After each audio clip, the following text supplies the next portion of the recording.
I never truly believed that a single phone call could alter the entire course of a person's life, yet on one gray and rain-soaked afternoon, when the world outside my small apartment felt heavy and muted, that is exactly what happened to me. My phone rang with an unfamiliar number, and for a fleeting moment I almost ignored it, thinking it was just another bill collector or perhaps one of those spam calls about extended car warranties. But something in me made me swipe my thumb across the screen, and the voice that spoke on the other end was calm, professional, and absolutely life-shattering. He introduced himself as a lawyer representing the estate of my grandmother, an elderly woman who had always felt like a stranger to me, someone who lingered on the edges of family gatherings with sharp eyes and even sharper silences.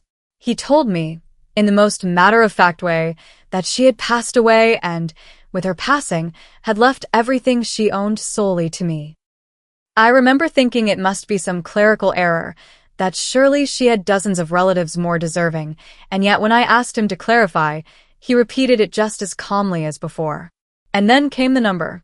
$3 million. $3 million that now belonged to me. The air seemed to leave the room, my lungs struggling as if they had forgotten how to breathe. My mind raced to picture what 3 million even looked like, how it would feel to hold such wealth in my hands, but the number was so far removed from my daily reality that it was almost impossible to grasp. Only that morning I had been pacing in front of my refrigerator, debating whether I should buy groceries for the week or hold off to make sure I had enough to fill my car's gas tank. I had grown used to juggling pennies, to living in the shadow of debt and uncertainty, and suddenly the universe had dropped a mountain of gold into my lap. But as the shock coursed through me, something else lingered in the shadows of my mind, something darker and far less comforting. Because deep down I knew, even as I sat there gripping my phone with trembling fingers, that money of this size doesn't come without strings, without consequences, without the sudden appearance of people who look at you differently, not as a person, but as a prize. And before I take you deeper into what happened next, let me pause here for just a moment. If you're drawn to stories where betrayal bleeds through smiles, where jealousy hides behind fake hugs, and where revenge isn't just sweet but absolutely unforgettable, then you're in the right place. And since you've already made it this far into my story, don't forget to subscribe to this channel so you never miss another tale like this. Trust me, the best parts are still to come. When the call ended, I remember lowering the phone and simply staring at the blank wall in front of me, as though if I stared hard enough, it would explain what had just happened. My apartment suddenly felt smaller, the cracked plaster and flickering light bulb in the kitchen reminding me of the life I had been leading only minutes before. It was almost laughable. That very morning, I had been worrying whether my rent check would bounce, and now here I was, technically a millionaire. I expected the news to fill me with uncontainable joy, but instead it left me still, cautious, and oddly hollow. The first ripple of consequence arrived within hours. News like this doesn't stay hidden, especially not when estates of such size get reported in small local newspapers. By evening, my phone had transformed from a device of solitude into a weapon of chaos. It buzzed with texts, emails, voicemails, each one carrying voices that had once been absent from my life but suddenly remembered my existence the moment money attached itself to my name. The first was my cousin Lisa, who had not bothered to send me so much as a birthday message in over 5 years. But now, out of the blue, she wrote with a shower of hearts and exclamation points, insisting we should totally catch up soon. My uncle, a man who never remembered to ask about my life unless it benefited him, left a voicemail congratulating me, his tone dripping with false warmth before he slipped in a casual remark about his struggling business and how maybe, just maybe, we could sit down and talk about things. And then there was the text that nearly made me laugh out loud, though not out of humor. It came from my father. To be clear, I had not heard from him in nearly 2 decades. He had left when I was a child, choosing a new family and a new life over me and my mother. I had grown up standing in the schoolyard watching other children run into their father's arms at pickup time while I clutched my backpack straps and pretended it didn't sting. It did. It left wounds that never quite healed. And now, suddenly, this man who had been nothing more than a ghost in my life texted me with words that nearly curdled my blood. "Proud of you. Can we meet? I think we need to talk about family. Family. He dared to use that word as though abandoning me hadn't stripped him of any right to it. I read the message again and again, each time feeling the bitter taste rise in my throat. That first night, I didn't answer anyone. I sat curled up on the edge of my bed with the rain still tapping against the window, my phone glowing with messages I refused to open. I should have been celebrating. I should have been ordering champagne, shouting with joy from the balcony, but all I felt was the tightening knot in my stomach, a sense that what I had inherited wasn't just wealth, but war. The next morning, I dragged myself to work, clinging to the foolish hope that maybe, just maybe, the office hadn't heard the news. I worked as an assistant at a small marketing firm, the kind of place where everything felt temporary, the projects, the staff, even the furniture. My coworkers had never paid much attention to me. I was the one who fetched coffee, took notes, and blended into the background. I thought perhaps I could slip through another day unnoticed, but as soon as I walked through the glass door, I felt the weight of eyes on me. Jenna, one of my colleagues who had spent years dismissing me with condescending smiles, leaned against my desk with a smirk. "So, rich girl, when are you buying us all lunch?" she asked, her voice deliberately loud enough for half the office to hear. My cheeks flushed and I stammered, "Who told you?" She flipped her hair and shrugged, that sly grin never leaving her lips. "Everyone knows. News like that doesn't stay quiet. You're basically famous now." It was as if a switch had been flipped. Suddenly, people who never asked about my weekend wanted to know my dinner plans. Colleagues who once treated me like a piece of office furniture smiled sweetly and invited me to join their tables. The air around me shifted, filled with the thick scent of opportunism. At home, my inbox continued to overflow. Old friends who had drifted away suddenly remembered how much they had missed me. Neighbors who barely said hello at the mailbox now sent me congratulatory notes with thinly veiled requests for small favors. One message stood out above the rest. "Congrats on the inheritance. I always knew you'd do great. By the way, my son's tuition is due, and we're running a little short. Any chance you could help?" It was absurd, almost comical, except there was nothing funny about being reduced to a walking bank account. I could feel the greed seeping through every word, every smile, every hollow hug. And in that moment, as my phone lit up with their desperation, I realized something that sent a chill through me even as it steadied my resolve. They thought I was weak. They thought I was still the quiet, timid girl they had ignored for years, the one who would hand over money out of guilt, out of some desperate hunger to be accepted. They believed I would be easy to manipulate, that I would fold under the weight of their demands. They couldn't have been more wrong, because while they schemed and plotted, thinking they held the upper hand, I had already begun to imagine something else entirely. I wasn't going to let them drain me dry. I wasn't going to be their victim. I was going to play along, let them think they were winning, and then I was going to take it all back in a way that would make them wish they had never underestimated me. That night, I stood in front of the bathroom mirror, the dim light casting shadows across my face. I studied my reflection with an intensity one had never known before. My brown eyes looked darker, sharper, carrying a glint that hadn't been there yesterday. My lips, once so quick to falter into hesitant half-smiles, were pressed into a firm, determined line. My hair, damp from the rain, framed my face like a crown of defiance. For the first time in my life, I did not see the forgotten girl or the overlooked assistant. I saw a woman who had been handed a weapon, and I was ready to use it. I whispered to my reflection, my voice low but steady. They have no idea who they're dealing with. And I meant every word, because while they were busy circling me like vultures, I was already plotting something far greater. Something that would not only protect my fortune, but would also settle old debts, expose hidden truths, and finally, after years of being ignored, give me the power to stand tall. This was only the beginning. And if they thought I would crumble under their greed, they were about to learn just how wrong they were. The days that followed the announcement of my inheritance felt like a bizarre fever dream, as though the life I had known was dissolving around me and a new, strange existence had taken its place. Every interaction carried a weight I hadn't felt before. Every smile seemed to stretch too wide. Every hug lingered just a little too long, and every conversation felt less like a dialogue and more like a negotiation.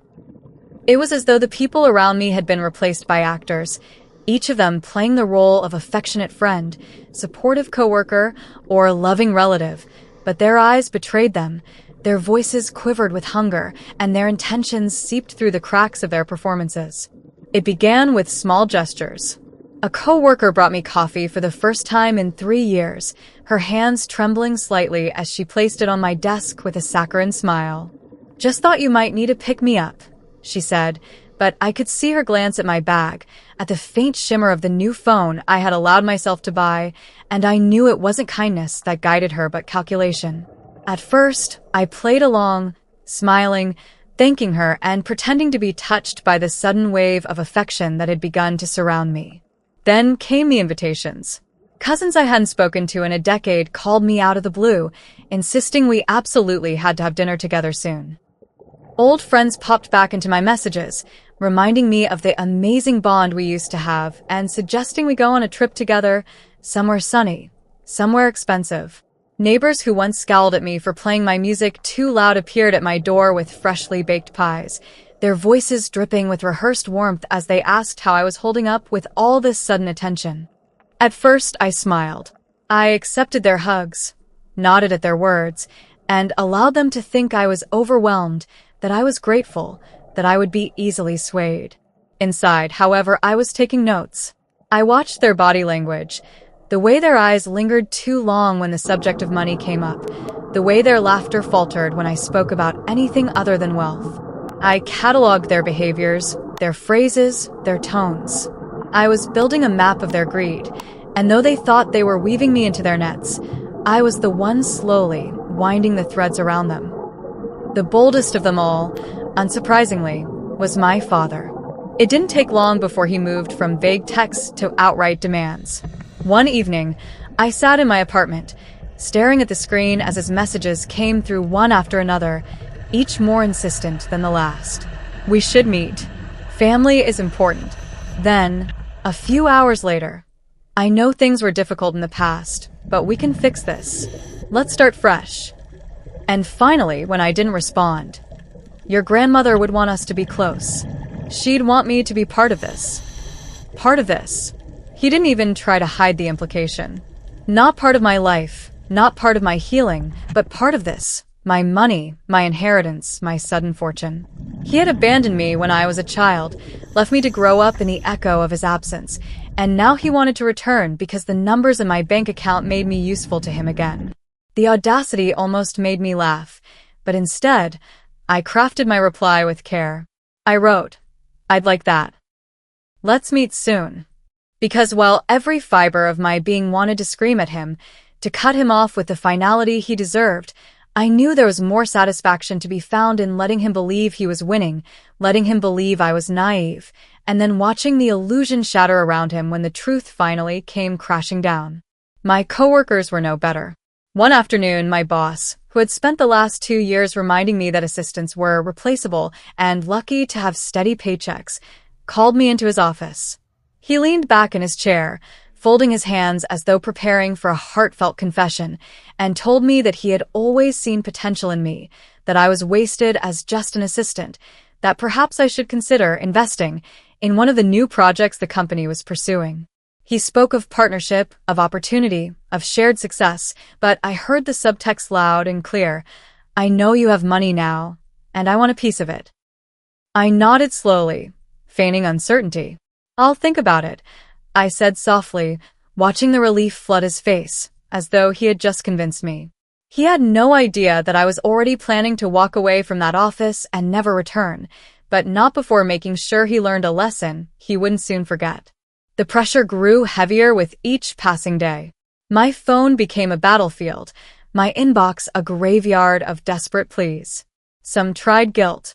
An aunt wrote, "You know how much we helped your mother when you were little. Now, it's your turn to help us." Others tried flattery. A high school friend gushed, "You were always the smartest and kindest person I knew. I'm so proud of you. By the way, I've been trying to start my own business. Maybe you could lend me something? And a few, like my father, tried outright entitlement. I'm your father. That means something. Don't shut me out. Each message fueled the fire inside me, stoking the determination that had begun to define my every waking moment. They thought I was overwhelmed, cornered, drowning under the weight of their demands, but the truth was, I was savoring it. Every plea, every manipulation, every insult disguised as affection was ammunition, and I was gathering it all, preparing for the day I would finally use it. I didn't want to lash out blindly.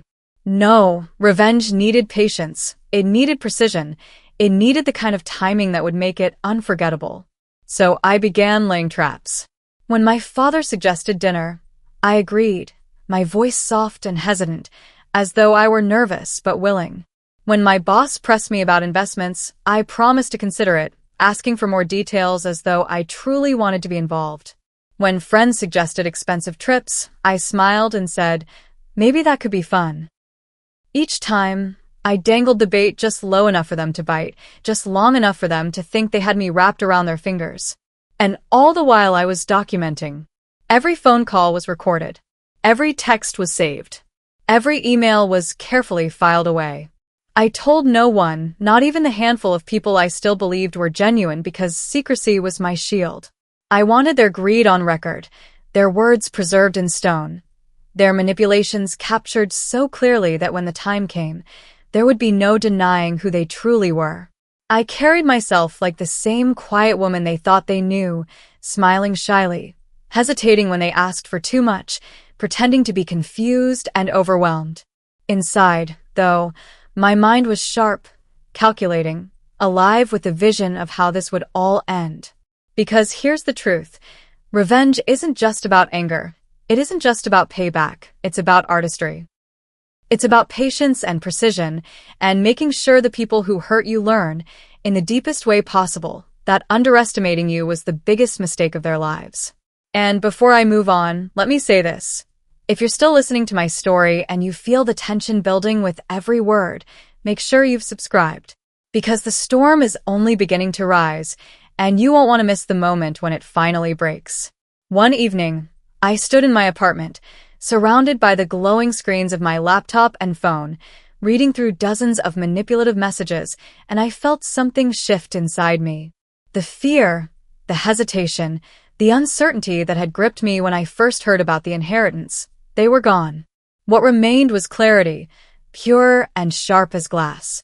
They thought they were circling me, closing in for the kill, but what they didn't know was that I had already built the trap, and soon, very soon, they would all walk right into it.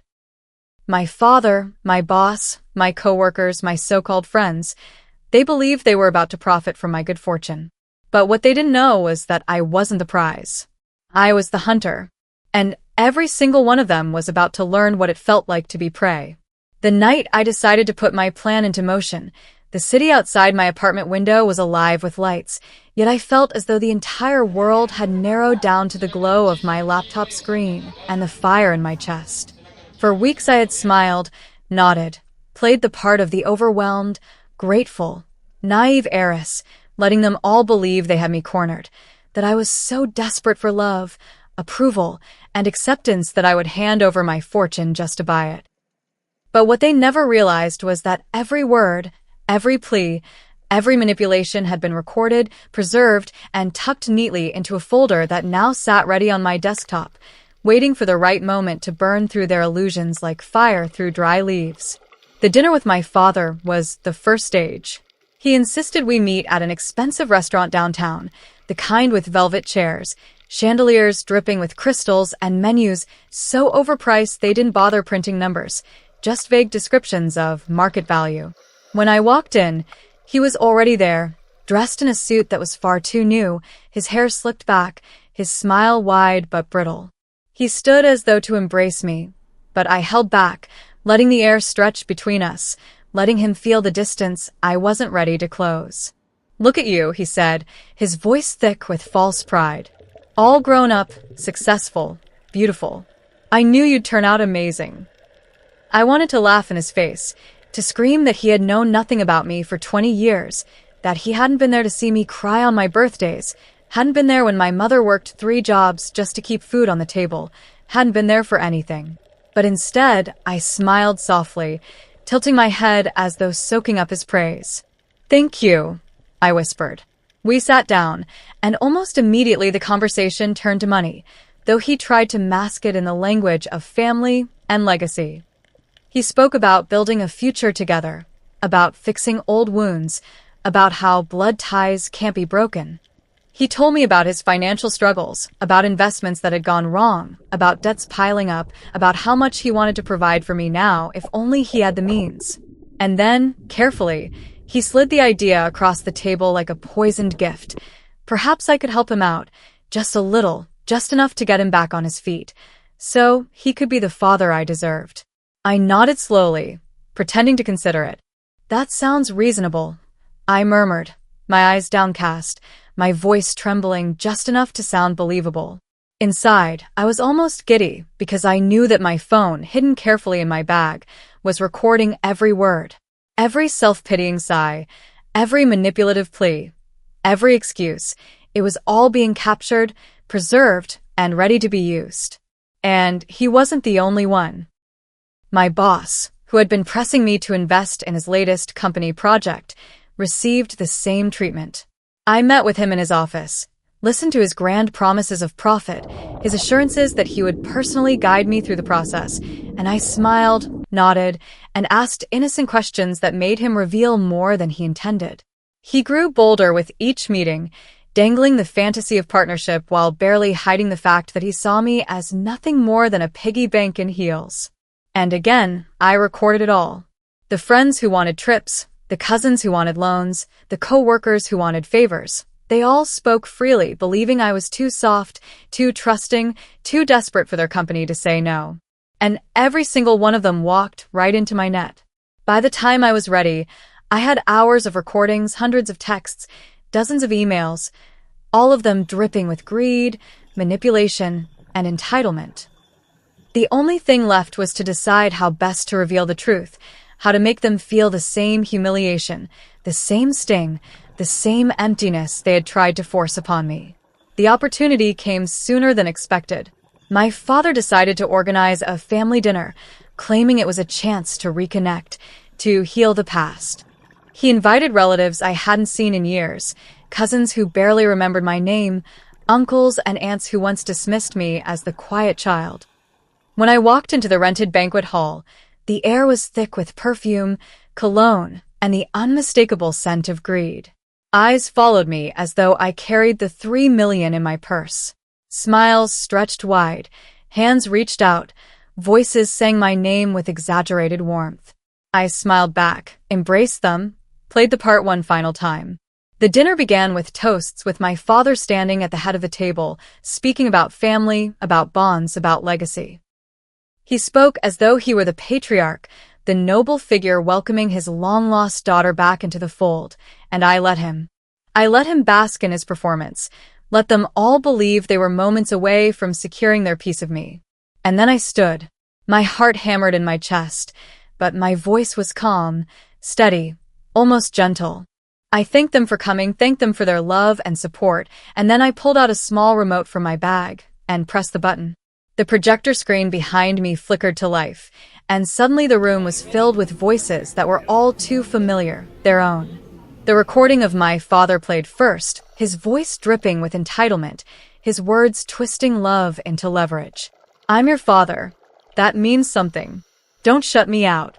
You should help me. It's your duty." The room fell silent, forks clattering against plates as he sat frozen, his face draining of color. Then came my boss, his oily promises filling the room. "Think of it as an opportunity. You have the money, I have the vision. Together we'll both profit, and you won't even have to think about it. Just sign the check." Gasps echoed across the table. One by one, I played the recordings, the texts, the emails. My aunt's guilt-ridden plea, my cousin's manipulative flattery, my co-workers' sly hints. Their own words filled the room like a storm, their own voices condemning them more effectively than I ever could. When the final clip ended, I looked around the table, at the faces twisted in shock, shame, and fury. My father's hands trembled on the table, my cousin Lisa's eyes filled with tears, my boss shifted uncomfortably in his chair. And I smiled. "I wanted you all to see," I said softly, my voice carrying in the silence. "I wanted you to hear what you sound like when you think no one is listening. You thought I was weak, that I was naive, that I would hand over everything I was given just to earn your approval. But you were wrong. I don't need your approval, and I don't need your love. Because if love only comes when money is involved, then it isn't love at all." The silence that followed was heavy, almost unbearable. Some lowered their heads, others glared at me with barely restrained anger, but none of them spoke. I walked out of that banquet hall lighter than I had felt in weeks. In the days that followed, I cut ties cleanly. I quit my job, leaving behind the recordings of my boss for the company board to review, ensuring his downfall.